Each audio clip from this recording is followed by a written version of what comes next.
I finally decided to share the truth about what FOFTI is, and that is a belief system that is grounded on the realization that we are living in a simulation, that all this around us, all this, is actually just a simulation. Yeah, this video about religion and belief systems has been very difficult for me to record.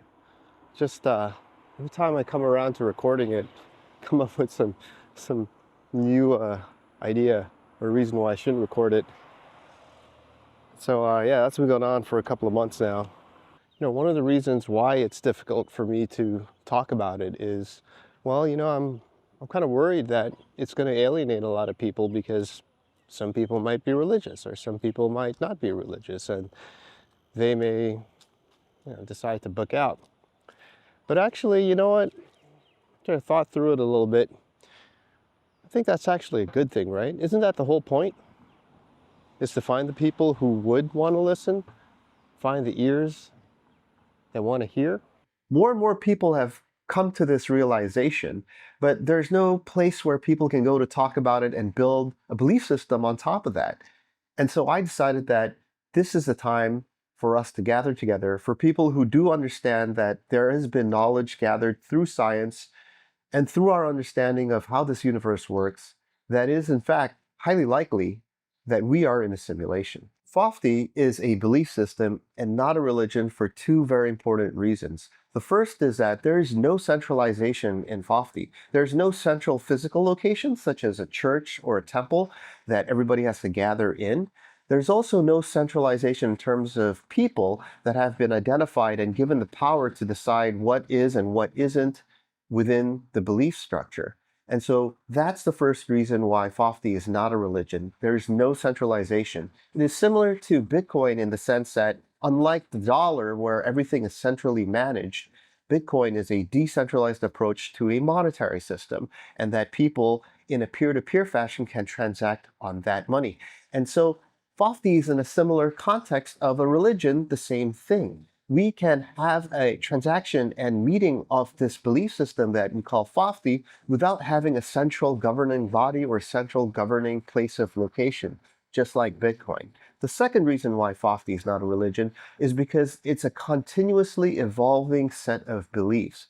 There is no static snapshot that's been taken and then canonized by some group of people who have been identified or been given the right to say certain things are canonized. And once that stamp of approval has been set, that is it for the rest of eternity. The thing about religions is, no matter what, texts, the manuscripts, were written by human beings for every single religion.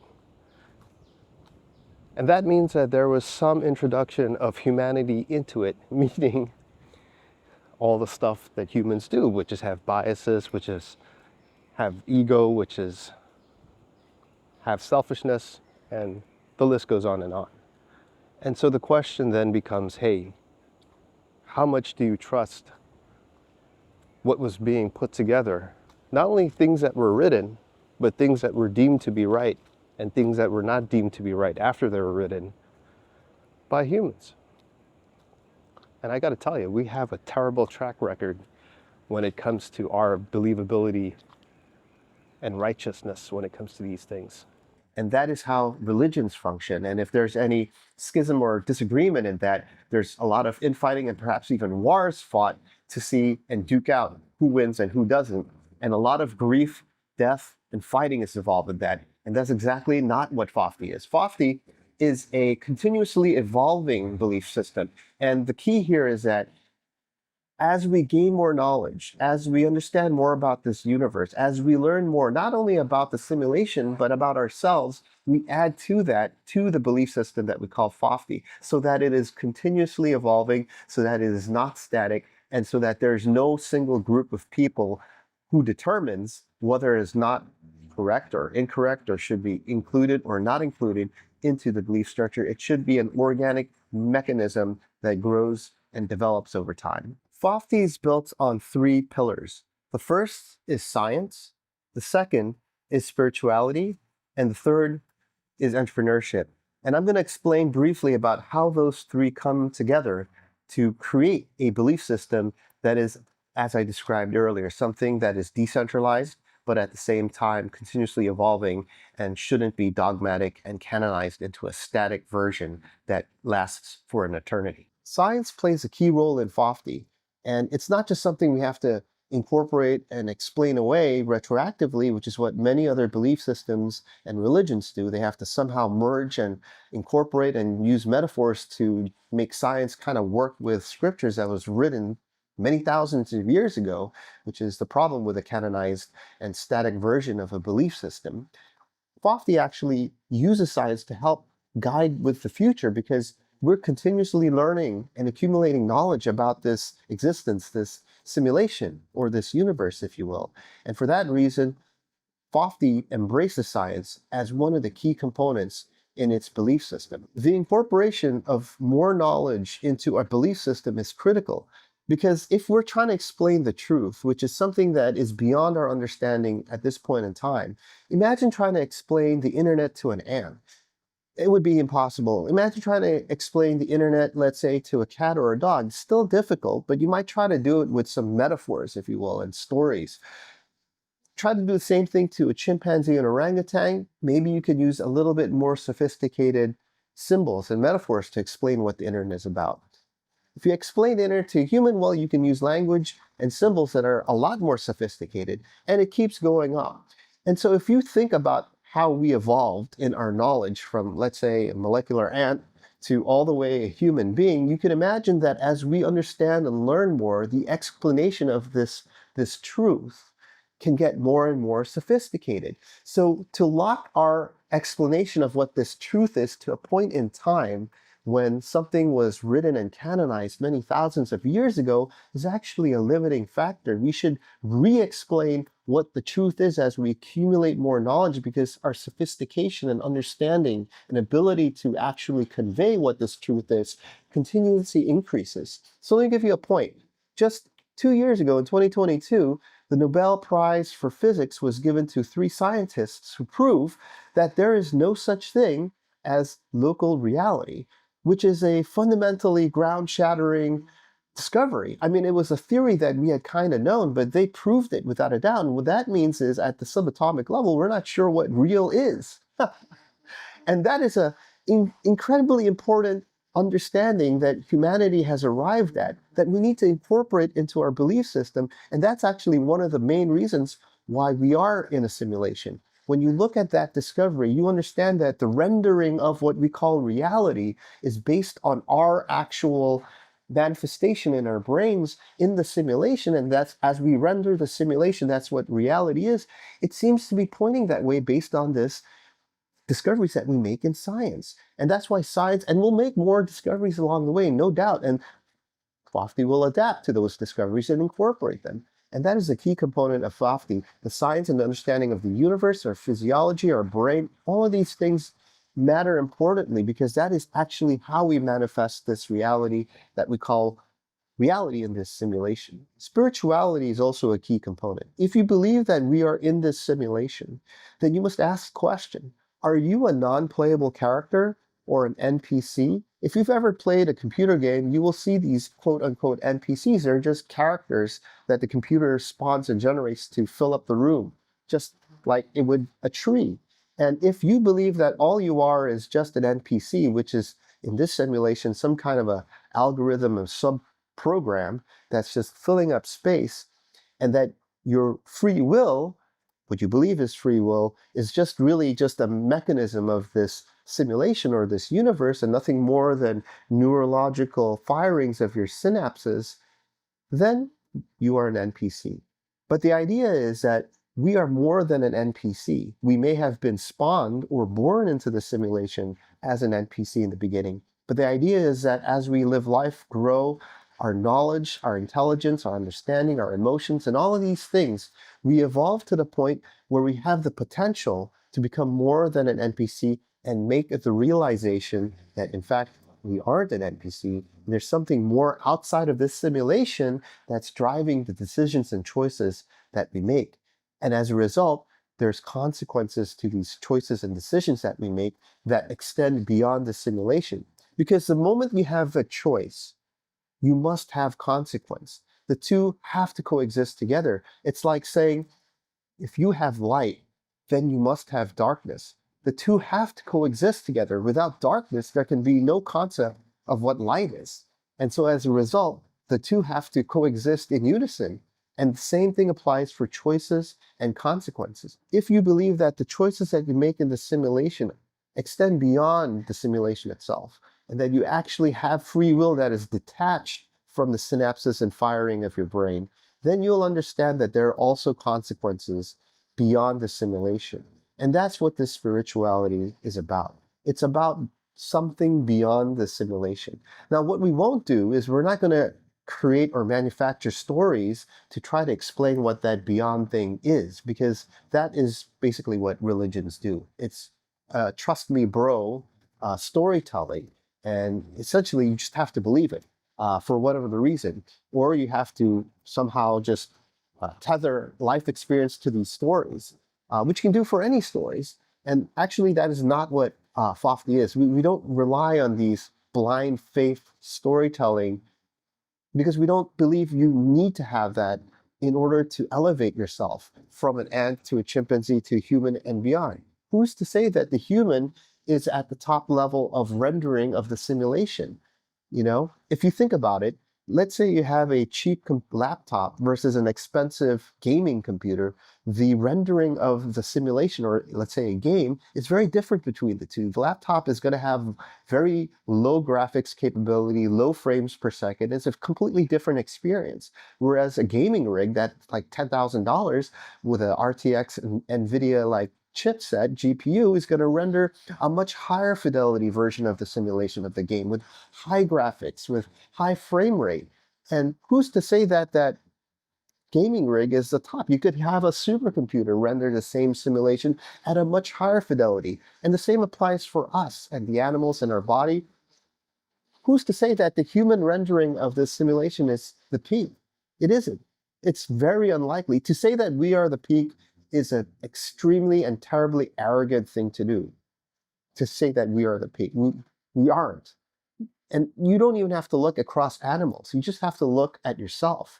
When you were a baby, a toddler, when you were in elementary school, the reality you were rendering based on what you have accumulated at that point in time is very different from the reality you're rendering now when you're older, because you've accumulated more experience. Your brain is more adapted and higher in terms of sophistication now. And so your reality now is very different than when you were a baby or a kid. And so you don't have to even look across animals, just look at yourself and you'll understand there is a pathway. And so the idea here is in the spiritual pathway, you can get higher and higher and higher. And that is one of the goals of Fafdi, is to elevate ourselves as high as we can go so that we can actually understand that we can break out of the simulation and that the simulation doesn't control us. We are not a slave to the simulation, but rather we are the master of the simulation. And making that from slave of the simulation to a master of the simulation requires a turning point in one's life. And it's through life that you accumulate this knowledge, where you come to that realization, you come to this moment where you believe that there's something more, that there's this emptiness as you go through the simulation, become the CEO of a company, make $1 million, or whatever it is, that it isn't it. It isn't what you thought and was sold to you, and that there's this emptiness and lacking. When you get to that point, that is when you know you're ready to factory reset yourself. The concept of factory resetting yourself to get from the slave of the simulation to become the master of the simulation is a concept that's not new. In fact, ancient religions talk about it in other words. They say things like being born again or being baptized, or pick your metaphor from all these ancient religions. Same concept, but we're just updating it with the new knowledge that we have.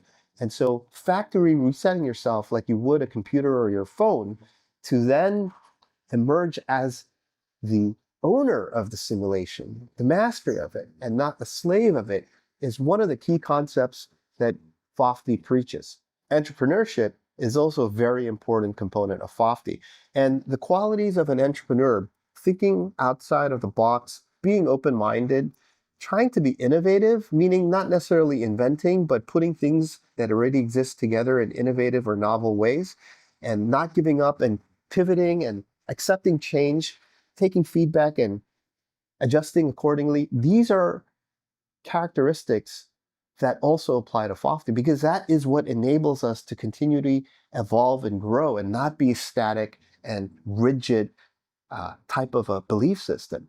And so if you just think about the simple concept of incorporating different existing knowledge into FOFT, well, that's like the iPhone, right? When Steve Jobs came out with the iPhone didn't invent anything really, honestly. The technology for a touchscreen was there for many years. The technology for a cellular data transfer was already there. The technology for miniaturization of the CPU, it's all already invented. What Steve Jobs did, which was genius, was to put all of these already existing things into a form factor and in a unique way that never existed before, that made the iPhone what it was and changed basically humanity in terms of a form of communication. And so FOFT is similar in the sense that we're not trying to reinvent all the wheels. We're not going to reinvent like spirituality, for example. There's already been thousands of years across many religions and belief systems, ways on how to incorporate your body with your mind through things like yoga or through mindfulness and meditation and prayer, fortifying your will by fasting. All of these things already exist, and we're not going to reinvent that. We're actually just going to put them together in a way that nobody ever put them together before, because they're always at odds with each other and fighting against each other. It was my way or the highway. But rather, we're going to incorporate and put them together so that you can actually have essentially the iPhone of belief systems. What if you took all the major religions around the world and you kept all of the important teachings that have value in each one of them, and you just threw away all the parts that said basically, if you don't believe in this religion, you're going to hell, or you're going to die, or you're going to perish forever and ever and ever. Most religions are actually preaching something very similar. They all preach similar tenets of, love, of humility, of helping others, ethics, what we consider. And they even have similar methods through which you can practice these things, such as prayer, meditation, or fasting. And it's kind of mind-blowing when you think about how these religions all came about in completely different time periods, completely different parts of the world, yet somehow they speak of something very similar. We are at the beginning of this journey. This is a place where modern knowledge, spirituality are put together in a way that's entrepreneurial to create a belief system that is constantly evolving. There are many people who are coming to the realization that this is actually simulation, which is really no different than the universe. It's a system that is governed and works according to a set of laws. And those set of laws we've understood through science, physics, chemistry, biology, and the list goes on. And where do they go? Where can we gather? Well, this would be the place to gather. If you will, this is kind of like the Bitcoin of belief systems or religions, a decentralized, constantly evolving platform. The outcome here is for us to try and become the master of the simulation rather than a slave to it. And that means being able to be your own self, be the master of yourself, being able to do what you want to do according to the way you want to do it, and still succeed in this simulation. You don't have to follow this predetermined path which the simulation has put up for you to become you. You can become you and also become the master of the simulation and succeed. And that is the way I've lived my life. If you look at my career, if you look at my family, if you look at any aspect of my life, my religion, in fact, even this, it's not standard. It's my own mastery of the simulation that enables me to succeed and achieve. And achievement is not money. An achievement is not political power. Achievement is being the master of yourself. And this is the message that I want to share with all of you. And I want others to come and join, to share with others so that we can build a movement so that more and more people can become their own masters and master this simulation and not be a slave to it. Thank you for listening. I'm so excited to share this message with you. I'm looking for people to join me on this new journey. And if you are interested, There is a Discord link down below where I've set up a little small community to get things going and for us to talk about things in more detail outside of these videos. So please like and share and subscribe to this channel. That'll help the algorithm get this message out to more people. And I look forward to seeing you in the next episode. Peace.